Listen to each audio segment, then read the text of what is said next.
జీవితం మధ్యలో వచ్చి అడుగుతున్నాడు, why you are not eating this? రోజు చూస్తున్నాను ఇది తింటున్నావు, అది ఎందుకు తినట్లేదంటే వాళ్ళు మౌనంగా ఉండి వ్యవస్థ వేరేగా ఉండు. పొరపాటున వాళ్ళు ఏం చేశారో తెలుసా? తొందరపడి అతనికి సమాధానం చెప్పారు. ఏమన్నారో తెలుసా అండి? తినకూడదట, వాడికి అదే కావాలి. కాన్వర్సేషన్ మొదలు పెట్టడం ఎంతసేపు అండి? మొదలు పెట్టకుండా ఉన్నంతసేపు పర్వాలే, మొదలైందిగా మళ్ళీ మాట్లాడుతాడు వాడు. తినకూడదట అన్న వెంటనే వాడు అడిగాడు, ఎందుకు తినకూడదు అన్నాడు. అప్పుడు మళ్ళీ అమాయకంగా చెప్పేస్తుంది, అవ్వమ్మ తింటే చచ్చిపోతామంట. అప్పుడు వాడు వెంటనే అంటున్నాడు, చచ్చినా చావరు. చూసారా, దేవుడు చెప్పింది నిజం, తిన్న దినాన చచ్చిపోతారనేది. అపవాది చెప్పేది అబద్ధం, తిన్నా మీరు చావరనేది. కానీ మనుషులకు ఎప్పుడూ కూడా నిజం నచ్చదు, అబద్ధమే నచ్చుద్ది. ఆ అబద్ధాన్నే నమ్ముతారు. ఈరోజు అదే జరుగుతుందండి ప్రపంచవ్యాప్తంగా. అబద్ధానికి ఇచ్చే ప్రయారిటీ నిజానికి ఎప్పుడు ఇవ్వరండి. అదే జరిగింది అక్కడ కూడా. అబద్ధాన్నే నమ్మారు, నమ్మి వాడి మాటల వల్ల తినేశారు. నేను మళ్ళీ చెప్తున్నాను, మీరు హాయిగా వచ్చారు, ఇక్కడ వాక్యాన్ని వింటున్నారు, ప్రభుని తెలుసుకోబోతున్నారు. మిమ్మల్ని ఎవరైనా అడ్డగిస్తారేమో చూసుకోండి. మీ ఆలోచనలు మార్చేసేవారు ఉంటారు. నేను మళ్ళీ అంటున్నాను, ఇది మన దేవుడు కాదే. అసలు మన దేవుడు కాదన్న వాడి దగ్గర నేను ఒకటి అడుగుతాను, మన దేవుడు ఏదో చెప్పు. ఇది మన ధర్మం కాదే, మన ధర్మం ఏదో చెప్పు. ఇది మోక్షానికి మార్గం కాదు, పోని మార్గం ఏదో చెప్పు. నేను మళ్ళీ చెప్తున్నాను, మీ ఆలోచనలు అడ్డగించే వారికి సమాధానం చెప్పాలి. నీకెందుకు? మీరు ఈరోజు ఆ నీకెందుకు అనే సమాధానంలో ఉంటే మీరు మతాలు మారక్కర్లా, ప్రభు పుడతాడు. దేవునికి స్తోత్రం కలుగునగాక. మీరు చెప్పలేకపోతున్నారు, మనం చెప్పలేకపోతున్నాం. మతవాదులు ఎవరైనా సరే వాళ్ళు వచ్చి అడిగితే మీరు చెప్పగలిగే మాట ఏంటో తెలుసా అండి? నీకెందుకు. ఎవరి స్వేచ్ఛ వాళ్ళకుందండి భక్తి చేసుకోవడానికి. ఇలాగే చెయ్యాలి అనే నియమం లేదు, తెలుసుకొని చెయ్యాలనే నియమం ఉంది. మంచి మాట అన్నాడండి ఇర్మియాలో, మార్గములలో నిలిచి చూడండి, పురాతన మార్గములను గురించి విచారించండి, ఎంక్వైర్. మేలు కలుగు మార్గమేదో అది అడిగి తెలుసుకోండి, అప్పుడు మీరు నెమ్మది పొందుతారు. ఈరోజు మీరు ఆలోచన చేయండి. ఎందుకండి పిచ్చెక్కా చేస్తుంది 160 దేశాలు క్రిస్మస్? ఎందుకండి ఇన్ని రూపాయలు ఖర్చు పెట్టి? నేను అడిగాను ఇమ్మాన్యుయల్ని, ఇప్పుడు భోజనాలు పెట్టడం అంటే సాధారణం కాదు, 1000 మందికి భోజనాలు పెడుతున్నారంట. మా కాకినాడలో నిన్న మాట్లాడుతూ ఒక 40 మందికి భోజనాలు పెట్టాలరా, నాకు కొంచెం ఎంత అవుద్దో చెప్పన్నాడు. ఆడన్నా 40 మందికి భోజనాలు పెట్టాలంటే కనీసం ఒక 10,000 రూపాయల పైన అవుద్దండి అన్నాడు. 40 మంది భోజనాలకి అంటే వాళ్ళు అనాథలండి, అమ్మ నాన్నలు చచ్చిపోయిన వాళ్ళు, కరోనాలో చచ్చిపోయారండి. వాళ్ళందరినీ పాస్ట్ గారు చేరదీశాడు. 40 మంది పిల్లల్ని ఆయనే పోషిస్తున్నాడు. సరే, మా సహవాసంలో పుట్టినరోజులకు కోటాలు పెట్టినామనండి, ఇలాంటివి పెట్టిస్తుంటారు. ఇవాళ ఒక ఆవిడ పుట్టినరోజు, రేపు ఒక ఆవిడ పుట్టినరోజు. వాళ్ళిద్దరితోనూ మాట్లాడాను. ఇద్దరు కలిసి మీరు ఖర్చు పెడతారు, ఆ ఖర్చు అంతా ఒకళ్ళకి పెట్టండి, శుభ్రంగా వాళ్ళకి వెళ్ళి భోజనాలు పెడదాం అన్నారు. నిన్ను అడిగానండి, ఆ 40 మందికి మంచి దమ్ బిర్యానీ, ఒక చికెన్ ఫ్రై, కొంత ఏదో వేసుకొని తినడానికి సాంబారు, కాస్త పెరుగు పెట్టరా అన్నాను. 40 మంది భోజనాలకి 10,000 అడిగాడు అయ్యారు. 1000 మంది భోజనాలకి ఎంత అయిపోద్దండి? ఎందుకు ఇన్ని రూపాయలు ఖర్చు పెడుతున్నారు? పిచ్చెక్కా కాదండి. ప్రపంచానికి దేవుడిచ్చిన ఆ స్వేచ్ఛాయుత వాతావరణానికి నిజంగా ఈరోజు భక్తిలో క్రీస్తు నమ్ముకున్న వాళ్ళకున్న స్వేచ్ఛ ఎవరికి లేదండి. దేవునికి స్తోత్రం కలుగునుగా. ఎందుకంటే ఇది అనుసరించే భక్తి కాదు, ఇది అనుకరణ భక్తి కాదు, ఇది అనుభవంతో కూడిన భక్తి. దేవునికి స్తోత్రం కలుగునుగాక. యేసుక్రీస్తుని యొక్క వ్యక్తిగతమైన అనుభవమై ఉండాలే తప్ప మతం మార్చుకున్న దేవుడిగా ఉంటే నీకు ఏమీ ఉపయోగం లేదు. నేను మళ్ళీ చెబుతున్నా, నాలాంటి మాటలు వినేసి మీరు మారిపోయారు కనుక. ఎందుకంటున్నానంటే నేను తెలుగులో మాట్లాడుతున్నాను, కానీ నేను తెలుగు అని కాదండి. నేను అసలు ఆంధ్రప్రదేశ్ కాదు, ఎక్కడో కేరళ రాష్ట్రానికి చెందిన పాలఘాట్ అన్న జిల్లాలో పుదుక్కోడ్ అనేటువంటి ఒక గ్రామానికి చెందిన అయ్యర్ బ్రాహ్మణ కుటుంబంలో నేను పుట్టాను. కాకినాడలో మా నాన్నగారు పెద్ద అయ్యప్ప గురుస్వామి. మాకు ఊరు పేరు, తండ్రి పేరు, ఇంటి పేరుగా వస్తుంది. పుదుక్కోడు నటరాజన్ లాజరస్ నా పేరు. మా నాన్నగారి పేరు నటరాజన్. ఆయన 52 సంవత్సరాలుగా అయ్యప్ప గురుస్వామి అండి ఆయన. నేను మళ్ళీ అంటున్నాను, మా అమ్మ పేరు రాజ్యలక్ష్మి. శుక్రవారం వచ్చిందంటే మా ఇంటి నిండా జనమే. మా అమ్మ మీద పూనకం ఉంటుందండి. విభూతులు ఇస్తుంది, కుంకం ఇస్తుంది, ఏదో మంత్రాలు వేస్తుంది, వేర్లు ఇస్తుంది. అలాంటివన్నీ చేసే ఒక భక్తి కలిగిన కుటుంబంలో పుట్టాను. మేము 5 సంతానం. నా పెద్దన్నయ్య, నా అక్క, నా చిన్నన్నయ్య, నేను కవల పిల్లలు. ఆయన పేరు రాము, నాకు లక్ష్మణ్ అని ముద్దుగా పెట్టారు. వాస్తవంగా రాముడు లక్ష్మణుడు కవలలు కాదు. విచిత్రం ఏంటంటే నాకు అలాంటి ఒక భక్తి కలిగిన కుటుంబం తమ్ముడు ఉన్నాడు. ఆ భక్తి కలిగిన కుటుంబంలో ఉన్న నేను ఈరోజు ప్రభువుని ప్రకటిస్తున్నానంటే ఇదేదో సరదాగా తమాషాగా జరిగిపోయింది మట్టుకు కాదు. ఒక వ్యక్తి యొక్క ఆలోచనలో క్రీస్తు పుడితే, ఆ వ్యక్తిని క్రీస్తు దర్శిస్తే వారి బ్రతుకులు ఎంత అత్యున్నతంగా మార్చగలడో దానికి నేను ఒక సాక్షిని మాత్రమే. ఈరోజు ఆలోచనలో మీకు క్రీస్తు పుట్టాలండి. నాలంటోడు చెప్పితే మీరు మారిపోతే అది వేస్ట్. ఎందుకంటే రేపు పొద్దున ఎవడో వచ్చి అంటాడు, నువ్వు చాలా స్థలాల్లో బాగా మాట్లాడుతున్నావు, మా గ్రంథం ఇస్తాను, నువ్వు కాస్త నువ్వు పట్టించు, మాది కూడా చెప్పు, మేము నెత్తి మీద టోపీ పెట్టుకో చాలు, నీకు 10 కోట్లు ఇస్తామంటే 10 కోట్లు అంటే మాటల పాస్టరే. 10 కోట్లు అంటే మాట్లాడండి సంపాదించడం. నా పాడికి నేను 10 కోట్ల గురించి నేను పోతా, నా మాట విని మారిపోయి నువ్వేమైపోతావు. మీ ఆలోచనలో పుట్టాలండి యేసు. మీ ఆలోచనలోకి రావాలి. ఈరోజు మీ ఆలోచనలు పాడు చేసే వాళ్ళతో మీరు అడగండి, నీకెందుకు? మతం మారమని ఎవరూ చెప్పలేదండి, ఏ గ్రంథం చెప్పదు. క్రైస్తవ్యం, క్రీస్తుని తెలుసుకోవడం మతం మార్చడం ఏంటండి? అసలు క్రీస్తును తెలుసుకోవడం అనేది మత మార్పిడి అన్న మాట ఎక్కడుంది? ఏ లేఖనాల్లో ఉంది? ఏ వాంగ్మయంలో ఉంది? ఏ సనాతన ధర్మంలో ఉంది? అసలు సనాతన ధర్మం గురించి మనకున్నటువంటి ఏకాదశ ఉపనిషత్తుల్లో మైత్రియోపనిషత్తు బ్రహ్మాండంగా చెప్పింది. ఏమన్నదో చెప్పిందో తెలుసా అండి? ఈ శరీరమే దేవుని ఆలయం. దేహో దేవాలయ ప్రోక్త, జీవో దేవో సనాతన. అది సనాతనం అంటే. ప్రతి వారిలోనూ దేవుణ్ణి చూడగలిగే స్థితి నీలో ఉంటే అది ధర్మం అంటే. ఈరోజు నువ్వు ప్రతి వారిలోనూ, అదే నా బైబిల్ చెప్పిందని, మీ శరీరములే నా ఆలయములై ఉన్నవనియు, నా ఆత్మ మీలో నివసించుచున్నదనియు మీరు ఎరుగరా? ఎవడైనను ఈ ఆలయమును పాడు చేస్తే నేను వాడిని పాడు చేస్తానని భగవంతుడు చెప్పాడు. ఈరోజు నేను చాలా స్పష్టంగా మాట్లాడుతున్నాను. తోటి మనిషిలో భగవంతుణ్ణి చూడలేని నువ్వు, తోటి మనిషిలో మతాన్ని చూసే నువ్వు భక్తి చేస్తున్నావంటే నేను నమ్మాలా? when you are not able to see God in other people. నేను మళ్ళీ చెప్తున్నానండి, తోటి మనిషిలో భగవంతుణ్ణి గౌరవించండి. మన భక్తి అదే నేర్పిందండి. అవమానపరచమని చెప్పలే. ఆలోచనలో దేవుణ్ణి తెలుసుకోండి. తక్కువ చేసి మాట్లాడకండి, ఎవరిని తక్కువ చేయకండి. తోటి మనిషిని తక్కువ చేస్తే భగవంతుని తక్కువ చేసినట్టే. తోటి మనిషికి నువ్వు సహాయం చేస్తే భగవంతుడికి చేసినట్లే. మనుషులకు చేసే సేవే మానవ సేవే, మాధవుని సేవ. ఇది మనకున్నటువంటి తత్వం, భక్తి. ఈరోజు తోటి మనిషిని పాస్టర్లు చంపేయడం ఏంటండి? చర్చలు కూల్చేయడం ఏంటండి? ఏం భక్తి అండి మనం చేసేది? నీ ఆలోచనలో పుట్టునుగాక. ఈరోజు మీ ఆలోచనలో మీరు కొంచెం ఆలోచన చేయండి. అసలు ఎందుకు ప్రపంచవ్యాప్తంగా ఇన్ని దేశాలు జరుపుకుని ఈ పండగ వెనక ఉన్న వ్యక్తి సామాన్యుడు కాడు. ఆయన పుట్టాడంటే లోకానికి ఒక కళ్యాణం జరగబోతుంది. ఆ లోక కళ్యాణార్థమై ఆయన జన్మించాడు ప్రియులారా. ఆయన జన్మలోని ఉదంతము అదే, ఆయన జన్మలోని రహస్యం అదే, ఆయన జన్మలోని ఔన్నత్యం అదే, ఆయన మరణంలోని ఔచిత్యం అదే. ఈరోజు ఈ మానవుడు రక్షింపబడాలి. మానవాత్మలు పరిపూర్ణంగా పవిత్రాత్మలుగా మార్చబడాలి. దానికి మీ బొట్లకి ఏం సంబంధం లేదండి. దానికి మీ పేర్లకి సంబంధం లేదు. నేను మళ్ళీ అంటున్నాను, పేర్లు మార్చుకుని ఇదంతా సంబరం అంతా ఇక్కడ దాకే.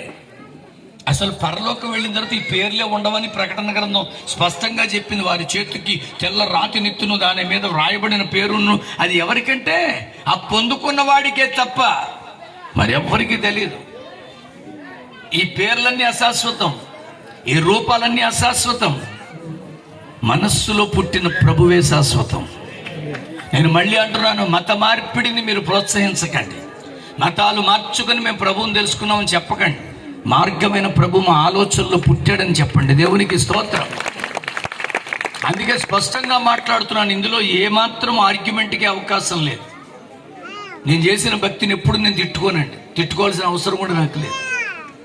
ఒక మాట మటుకు చెప్తాను, అంత మంచి భక్తి చేశాను కనుకనే ఇంత మంచి రక్షకుడు నాకు దొరికాడు. దేవునికి స్తోత్రం. మంచి భక్తి చేసిన వాడు ఆలోచనలో చేస్తాడు. ఆలోచన చేసిన వాడికి ఖచ్చితంగా ప్రభు పుట్టి తీరుతాడు. మీ ఆలోచనలు పాడు చేస్తున్న దానిని మీరు ఎదిరించండి. మీ ఆలోచనలు పాడు చేస్తున్నటువంటి వ్యక్తులు ఎవరినైనా సరే మిమ్మల్ని సాగనివ్వకుండా చేసేవారిని ఖండించండి. ఈరోజు అపవాది వచ్చి దేవుడితో ఉన్న బంధాన్ని పోగొట్టాడండి. నేను మళ్ళీ చెప్తున్నాను, సుఖంగా హాయిగా రోజు దేవుడిచ్చిందంతా తింటూ సుఖంగా ఉన్నారండి. వాళ్ళు సంతోషంగా గెంతుకుంటూ తిరుగుతున్నారు. ఇంకో విషయం తెలుసా, ఇద్దరికి బట్టలు లేవు. ఒకసారి ఊహించుకో, నువ్వు మీ ఆయన ఎప్పుడైనా బట్టలన్నీ లేకుండా గెంతుకున్నారే? ఒకసారి ఆలోచించండి. కొంచెం మనకి ఎబ్బెట్టుగా ఉంటుంది చదవడానికి, చెప్పుకోవడానికి. అక్కడ మనం గమనించాల్సింది ఏంటో తెలుసా, నేను దిగంబరిని అనే ఆలోచన కూడా లేకుండా ఆనందంగా ఉన్నారండి. నేను దిగంబరిని అక్కడ ఆదికాండం 2:25 ఉంటుంది. అప్పుడు ఆదాము అతని భార్యయు దిగంబరులై ఉండిరి, వారు సిగ్గు ఎరగక ఉండిరి. నేను దిగంబరిని అనేటువంటి ఆలోచన కూడా లేదండి. ఎప్పుడైతే అపవాది పాడు చేశాడో, ఎప్పుడైతే అపవాది పుల్లబెట్టాడో భయపడిపోవడం మొదలుపెట్టారు. భయపడుతున్నారండి. రోజు కలుసుకునే స్పాట్లో కనపడలేదండి. దేవుడు వచ్చేసరికి దేవుడు పిలుస్తున్నాడు, ఆదామా నువ్వెక్కడా అని అడిగితే ఆదాము ఇచ్చిన సమాధానం ఏంటో తెలుసా, నీ స్వరమును వినినప్పుడు నేను దిగంబరినై ఉంటినని భయపడి దాక్కున్నాను. ఈరోజు ఎందుకండి క్రీస్తు స్వరం వినడానికి జనాలు భయపడిపోతున్నారు? అసలు క్రీస్తును ప్రకటిస్తున్నప్పుడు ఎందుకంత భయపడిపోతున్నారు నాకు అర్థం కావట్లా. ఎందుకంత భయం?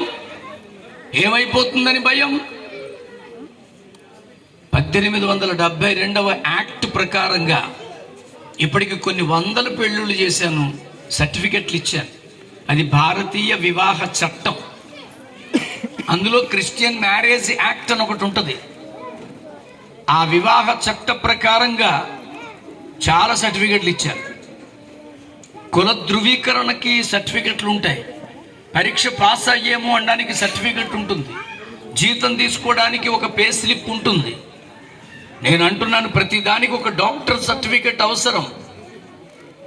కొంతమందికి అప్లై చేసుకోవడానికి వీలుగా బాప్టిజం సర్టిఫికెట్లు ఇస్తారు.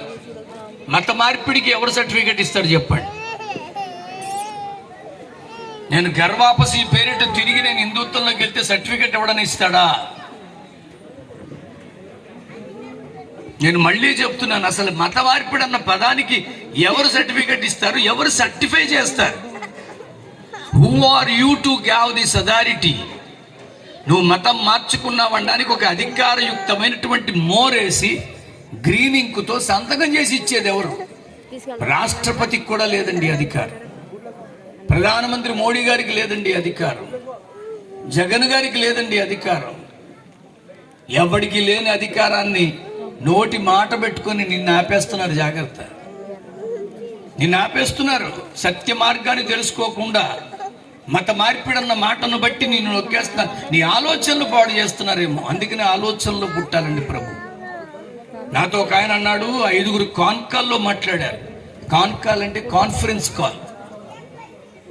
అందులో ఒక ఆయన అంటున్నాడు, నటరాజన్, మేము వైజాగ్లో 5 మతం మార్చుకున్న క్రైస్తవ కుటుంబాలను గర్వాపసి పేరిట తిరిగి హిందుత్వంలో తెచ్చుకొచ్చేస్తున్నాం. మా ముందున్న ఛాలెంజ్ ఇదే అన్నాడు. నేను వెంటనే ఏమన్నాను తెలుసా అండి, శభాష్, మీ వైజాగ్ అయిపోయిన వెంటనే మా కాకినాడ కూడా వచ్చాను. ఎక్కడ కూడా మత మార్పిడి చేసుకున్నాడు బోల్డ్ మంది ఉన్నారు. వీళ్ళందరినీ గర్వాపసి పేరిట వెనక్కి తీసుకుపోండి. కానీ మీ ముందు ఇంకో ఛాలెంజ్ పెడుతున్నాను. మతం మార్చుకున్నాడు నువ్వు మార్చేయగలవేమో, కానీ మనస్సు మార్చుకున్నవాడిని నువ్వేం చేయలేవు. దేవునికి స్తోత్రం కలుగునగా. ఈరోజు మనస్సుకు సంబంధించిన దేవుడి మాటలు చెబుతున్నాను.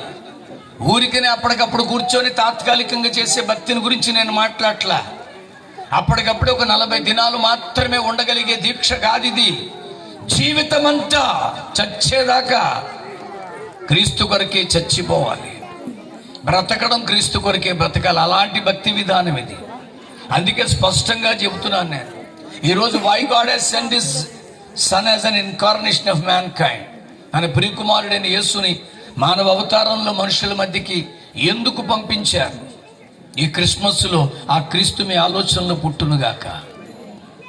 మీ ఆలోచనలు పాడు చేసుకునే వాళ్ళకి అవకాశం కల్పించకండి. వాడు ఎవడో ఒక యవనస్తుడు వాళ్ళ నాన్నగారి దగ్గరికి వెళ్ళి, నాన్నగారు నాకు 10,000 రూపాయలు ఇస్తే నేను చిన్న వ్యాపారం మొదలెడతాను అన్నాడు. వాళ్ళ నాన్న కూడా ప్రయోజకుడు అవుతాడు, నా బిడ్డని 10,000 ఇచ్చారు. వాడు కూడా మీకు మళ్ళీ ఒక అగ్నికుల క్షత్రియుడు. వెంటనే ఒక చిన్న స్టాల్ కట్టుకున్నాడు, ఒక బల్ల వేసుకున్నాడు, దాని మీద ప్లాస్టిక్ కవర్ పెట్టాడు, మంచి ఫ్రెష్గా ఉన్న చేపలు తీసుకొచ్చి అమ్ముతున్నాడు. అక్కడ బోర్డు పెట్టాడు, ఇచ్చట తాజా చేపలు అమ్మబడును అని బోర్డు పెట్టాడు. ఓ 10,000 రూపాయలు పెట్టుబడితో మొదలెట్టాడు. జనాలందరూ కొంటున్నారు. అనుకున్న దానికంటే వ్యాపారం ముందే అయిపోయింది. వాళ్ళ నాన్నతో చెప్పాడు, డాడీ ఈ సరికంతా అమ్మేసాను, ఇది ఇంత లాభం వచ్చిందని. వాళ్ళ నాన్న మురిసిపోయి ఇంకొక 10,000 ఇచ్చాడు. వ్యాపారంలో పెట్టుబడులు పెరుగుతున్నాయి, సరుకు పెరుగుతుంది, కస్టమర్లు పెరుగుతున్నారు, వ్యాపారం పెరుగుతుంది, సుఖంగా సాగిపోతుందండి. వాళ్ళ తండ్రి మురిసిపోతున్నాడు, నాన్న నువ్వు ఇంకా నాకు పెట్టుబడి ఇవ్వక్కర్లా, నా లాభాల్లోంచే నేను పెట్టుబడిగా పెట్టుకొని వ్యాపారాన్ని చేస్తున్నాను అన్నాడు. లక్షల్లోకి వెళ్ళిపోయింది ఆ యొక్క ఆశీర్వాదం. చక్కగా చేసుకుంటున్నాడు. నేను చెప్పాను కదండి, పాడు చేసేవాడు ఎప్పుడు మన చుట్టూనే ఉంటాడు, జాగ్రత్త. వాడంత హాయిగా సుఖంగా వ్యాపారం చేస్తుంటే ఒకడు వచ్చాడండి. వాడు వచ్చి అంటున్నాడు, బయట నిలబడి ఎచ్చట తాజా చేపలు అమ్మబడును అని చదివాడు. చదివిన లోపలికి వచ్చి 1 కిలో చేపలో లేకపోతే ఒక 1/2 కిలో మట్టగడుసులో తీసుకొని పోవచ్చుగా. ఏమన్నాడు తెలిసి ఆడుతో, ఒరే అక్కడికి వెళ్ళి చేపలు తీసుకురాను అన్నాడు. వీడు అన్నాడు, అక్కడికి వెళ్తే ఆడబెట్టరు, ఇక్కడ అమ్ముతుంటే అన్నాడు. మరి ఇక్కడ అమ్ముతుంటే ఎచ్చట తాజా చేపలను పెట్టలేటరా అన్నాడు. అవును కదా అని చెప్పి ఎచ్చట కొట్టేశాడు. ఇప్పుడు ఏం మిగిలింది? తాజా చేపలు అమ్మబడు. నేను చెప్పాను కదండి, పాడు చేసేవాళ్ళు ఎప్పుడు మన ఇంట్లోనే ఉంటారు. ఇంకొకటి వచ్చాడు, ఆడంటున్నాడు, రే కుళ్ళిపోయిన కొరమేలు ఒక 4, ఆ వాసన కొట్టే మట్టగడుసులో ఒక 2. నాకు చేపల పేర్లు తెలియదు, ఇవే తెలుసు, అందుకని ఆయన అంటున్నాడు. అయ్యో అన్నాడు. అప్పుడు ఆడంటున్నాడు, ఇదేటరా ఇదేం మాటరా, అన్ని తాజాగా అమ్ముతుంటే కుళ్ళిపోయిన అడుగుతావు అని. మరి తాజా చేపలు అమ్ముతూ మళ్ళీ తాజా చేపలు అమ్మబడి అని బోర్డు ఎందుకురా అన్నాడు. అవును కదా అని తాజా కొట్టించాడు. ఇప్పుడు ఏం మిగిలింది? నేను మళ్ళీ చెప్తున్నాను, మిమ్మల్ని పాడు చేసేవాడు ఎక్కడో ఉంటాడని మీ పక్కనే ఉంటాడు. మళ్ళీ వచ్చాడండి ఇంకోటి ఎవడో నాలంటాడు. ఆడంటున్నాడు, ఒక 1 కిలో మాంసం కొట్టరా అన్నాడు. ఇదంటే తిట్టరా, అదేం అడగడం ఉందని. అదేరా 1 కిలో మాంసం కొట్టు అంటాడు. ఆ గుండెకెళ్ళి కారకాయలు గట్రా అన్నాడు. రే నేను మాంసం అమ్ముతున్నానా చేపలు అమ్ముతున్నానా? అదేరా నేను అడుగుతున్నాను కదా, మాంసం ఇవ్వు. మరి మాంసం లేదు నా దగ్గర, చేపలు ఉన్నారా, చేపలు అమ్ముతున్నారా. మరి చేపలు అమ్ముతూ చేపలు అమ్మబడి బోర్డు ఎట్టాలేటరా అన్నాడు. అవును కదా అని ఇది తీసాడు. ఇప్పుడు బోర్డు ఉందా అక్కడ? ఏదో వస్తున్న కస్టమర్లు వచ్చారు కానీ కొత్త వాళ్ళు రావట్లేదు. ఉన్న వ్యాపారం కాస్త మళ్ళీ దిగజారిపోయిందండి. చివరికి వ్యాపారం మూసేసుకునే పరిస్థితిలోకి వచ్చింది. ఎందుకో తెలుసా? ఎవడ ఆలోచనలు పడితే ఆడ ఆలోచనలకు నువ్వు వెళ్ళిపోకు. నీ ఆలోచనలో యేసు పుట్టునుగాక. నీ ఆలోచనలో పుట్టాలి, అప్పుడు ఎవడు నిన్ను కలపలేడు. బ్రాహ్మణ కుటుంబంలో పుట్టి అన్నవరం దేవస్థానంలో అరగుండు చేయించుకొని జంధ్యం వేసుకున్న నేను ఈరోజు ప్రపంచంలో తెలుగుదేశం ప్రతి ప్రాంతానికి వెళ్ళడానికి, ప్రభుని ప్రకటించడానికి వాడుకుంటాడంటే దేవుడు వెర్రోడు కాదు, నేను పిచ్చోడిని కాదు. నేను మళ్ళీ చెబుతున్నాను, నేను ఏ క్రీస్తుని దర్శించానో అదే క్రీస్తు నిన్ను దర్శించడానికి సిద్ధంగా ఉన్నాడు. దేవునికి స్తోత్రం. నీ ఆలోచనలో పుట్టాలి. ఎవడెవడో వచ్చి నీ ఆలోచనలు పాడు చేసి నీ ఆధ్యాత్మిక భక్తి జీవితపు బోటే లేకుండా చేసేస్తున్నారు. I repeat again, do not give any chance to anybody. ఎవరికి పడితే వాళ్ళ ఆలోచనలకి మీరు అవకాశం ఇవ్వకండి. మీరు దేవుని తెలుసుకున్నారు, దేవునికి స్తోత్రం. దేవుని తెలుసుకోవడానికి వచ్చారు, దేవునికి స్తోత్రం. ఆ దేవుడు మీకు తెలియబడును గాక. అందుకని అంటున్నాను, ఎక్కడ పుట్టాడు? ఎప్పుడు భయపడనటువంటి ఆదామవ్వలు ఇప్పుడు దేవుడికి భయపడిపోతున్నారు. అప్పుడు ఆదామును అడిగిన దేవుడు అవ్వమ్మతో మాట్లాడతారు. అప్పుడు సర్పంతో మాట్లాడలేదు, శపించారు. అసలు ఒక అపవాదిని వాడుకోవడానికి నువ్వు సహాయం చేసావు, నీ శరీరాన్ని ఇచ్చావు. సర్పమా, భూ జంతువులన్నిటిలోనూ తెలివి గల జంతువుగా, యుక్తి గల జంతువుగా నేను నిన్ను చేశాను. కానీ నువ్వేం చేసావు? ఈరోజు మానవా, నువ్వే మామూలు వాడివి కాదు. దేవుని అంశంలో పుట్టిన బిడ్డవి. దేవుని స్వరూపాన్ని ధరించుకొని మనం ఏం చేస్తున్నాం? ఆ భగవంతుడు మనకిచ్చిన జీవితాన్ని బట్టి ఆ భగవంతుడిని తెలుసుకోవాల్సిన పని మానేసేసి పనికి మాలిన విషయాల్లోకి వెళ్ళిపోతుంది మానవ లోకం. గంటల తరబడి ఇక్కడ కూర్చొని నువ్వు ఉండంటే అందులోనే ఉంటున్నారు. అందులో ఎంతవరకు భక్తి ఉందనేది ఆలోచన చేయట్లా. నేను మళ్ళీ స్పష్టంగా అంటున్నాను, ఎందుకు నువ్వు చేస్తున్నావు భక్తిని అడిగి ఎక్కువ మాడగా. ఏం మాట్లాడుతూ ఉండాలి అలాంటి వాళ్ళతో? నువ్వేంటయ్యా, నువ్వు ప్రభుని తెలుసుకో, ఎక్కువ మాడగా. ఒక ఆయనకి వాళ్ళ నాన్నగారంటే చాలా ఇష్టం అండి. వాళ్ళ నాన్నగారితో రోజు ఒక 10 నిమిషాలన్నా మాట్లాడలేకపోతే ఉండలేడు. అలాంటి ఆయన పెద్ద ఆయన అయిపోయారు, నిద్రించారు.